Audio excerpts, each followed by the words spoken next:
Why football matters.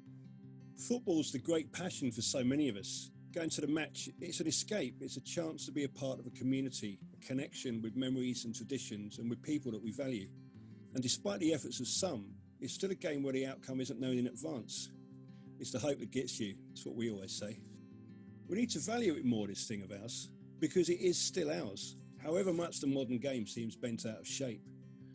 We worry that it's a business, but it became a business largely to make sure it was accessible to ordinary people.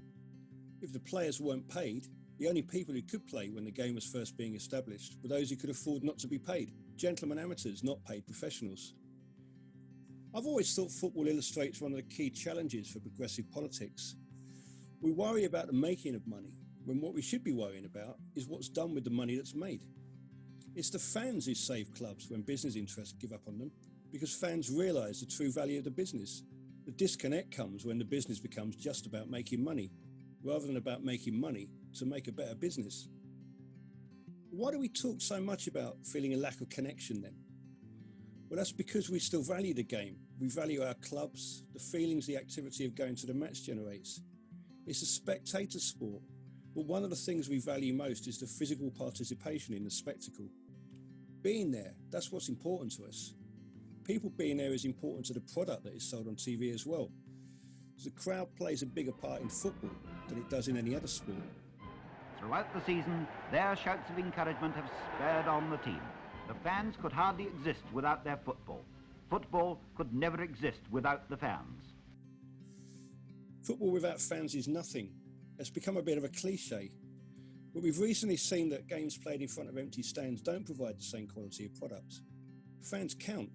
We do play our part. So we need to assert ourselves more. The clubs we built can be bought and sold by anyone who claims to have the money. And once they've bought in, club owners are under no obligation to retain the colours, the badge, the name, or even the club's location. They take business decisions designed to get rich quick, and then they blame the fans for wanting success too fast when it all goes wrong. And when it goes wrong, who sorts it out? It's the fans. The worst thing that we can do is accept that football is just another product. The fact that the culture we created is used so often to sell the game we made back to us shows that those doing the selling recognise the power that we have. I think our game's too important to be left to business interests to buy and sell like a product on a shelf. It's too important to be left unregulated and unprotected. We need to preserve the integrity of competition in the face of business interests that want to guarantee success.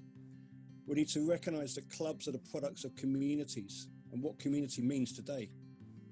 We need to cherish and defend the health of the collective game, and we need to recognise that while our clubs compete, there is a common interest in every club thriving.